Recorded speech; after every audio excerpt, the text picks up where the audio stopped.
Hi, my name is Daniel. I'm studying physics. And I'm in my second year, and I don't know a lot about physics. I don't know everything. Nothing close. I know a good bit though. Like I have some tools in the giant science toolbox that I hopefully will have when I graduate. And I can't answer every question, but I can answer some.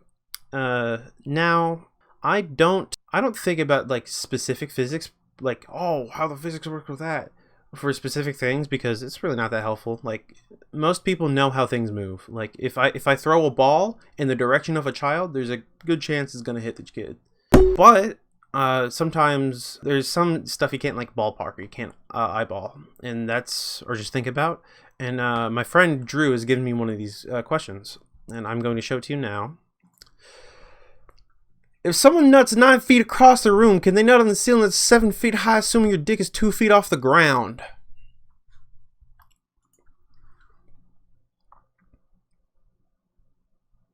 Let's find out. So, this is a kinematics problem. Basically, kinematics is simply how things move through space.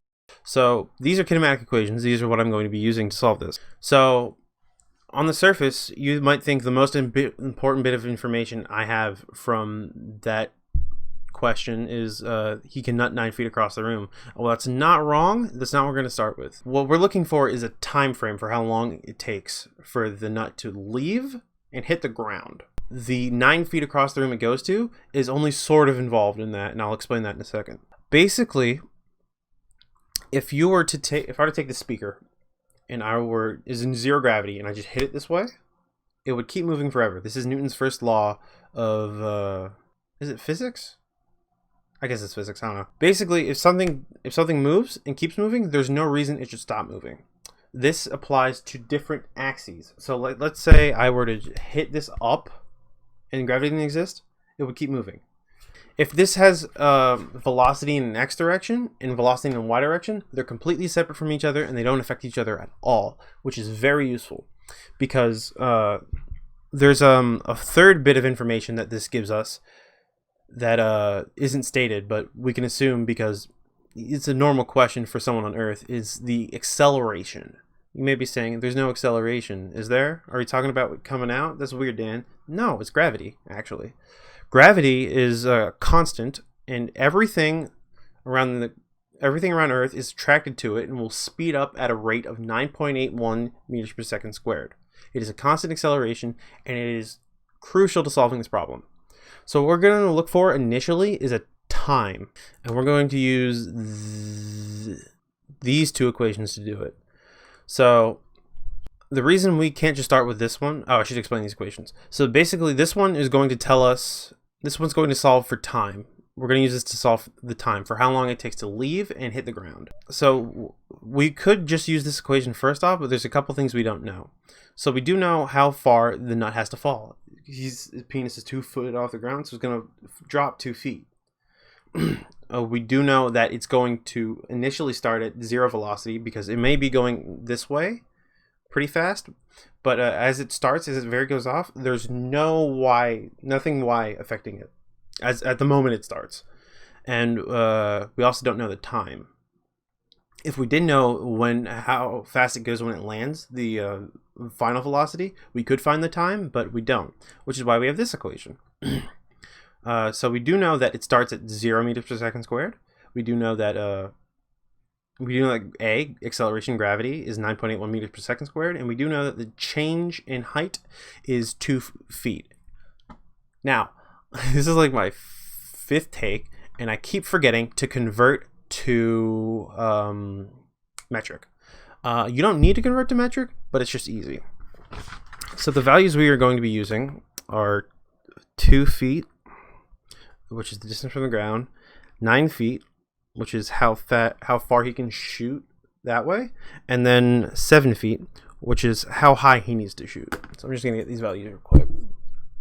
So now that we have that information, we're going to use this equation first. So we don't know v squared, but we do know the initial speed is 0, and we do know that gravity and the change in height. So that would be 2 times 9.81 times 0.609.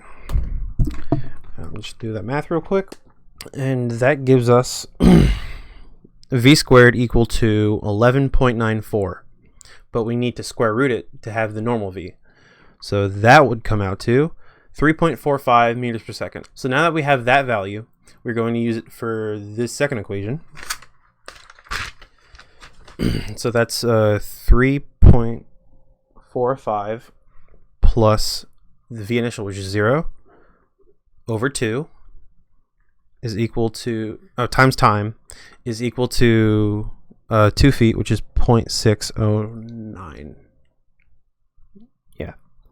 So then I'm going to solve this equation for t. So what we're going to do is we're going to divide delta x by all of this. So all of that, I'm going to just solve it make it simpler. So that would be 0.609 divided by 1.725 is equal to the time in seconds. So we know that it takes 3 seconds for the nut to hit the ground, or 0.34 seconds for the nut to hit the ground. So now that we know this time, how long it takes to hit the ground, we can then use that time to calculate how fast it goes horizontally.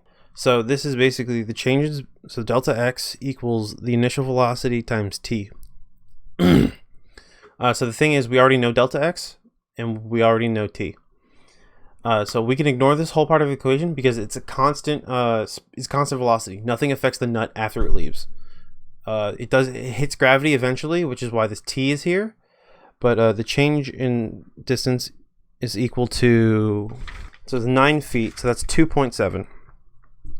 So 2.74 is equal to the initial velocity times the time, which is 0.43 seconds. So now what we do is we divide the the left side of this equation by 0.34.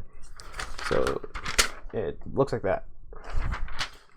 That equals initial velocity of 8.05 meters per second shooting distance, or shooting speed. I'm just going to convert that real quick. Just no reason. So what is that? 8.05. This man can come at 20 miles an hour. That's like almost breaking speed limits in school zones. Whatever. So now that we know how fast he can shoot, we can then use that equation to put it up against gravity. We know how fast he can shoot. We know gravity. And that's all we need.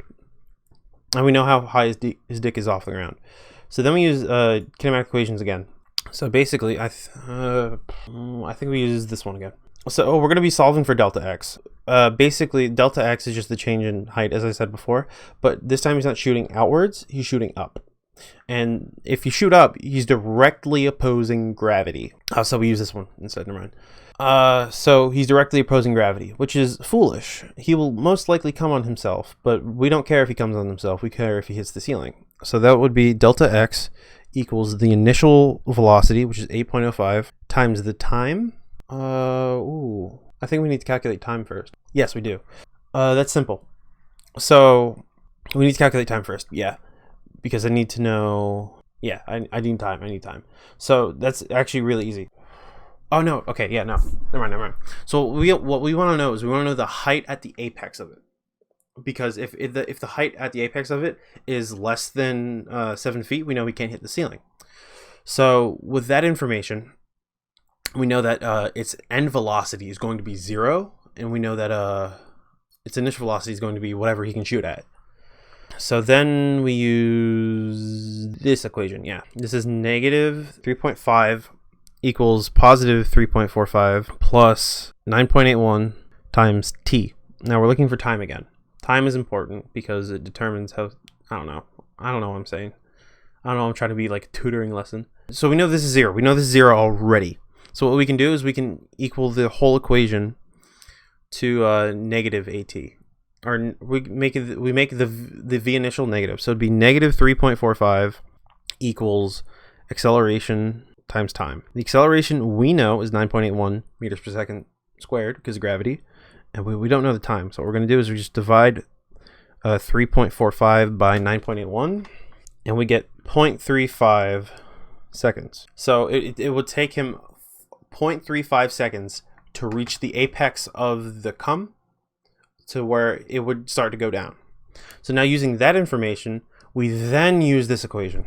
So it's delta x equals the initial velocity, which is 3.45, times the time, which is 0.35 seconds, plus 1/2 the acceleration, which is 9.81, times the time squared, which would be 0.1236. So I'm just going to do all the math right now, really quickly. I'll probably edit this out. Final answer is 0.6063 meters. So what we're going to do is we're going to take that. So I'll just show you the equation for the hell of it. So now we're going to take 0.60063 meters, and we get an answer of 1.9 feet. So if you were to just straight up, it would go almost 2 feet in the air. So he needs to go 7 feet minus 2 feet because that's where his dick starts. It's still 5 feet. So he cannot come on the ceiling. He can't come on the ceiling. He can't come on the ceiling. You made me waste like a half hour just trying to film this, answer the stupid question. I had to think about it because I haven't done kinematics in forever. This is a dumb question. I'm pissed. This is stupid. I don't know why you're trying to come on ceilings. How are you going to clean that? This is stupid. It's just... This is a dumb question. This is a very dumb question. That's what I'm saying. This is a very dumb question. No, you can't come on the ceiling if you can come 9 feet. Thank you.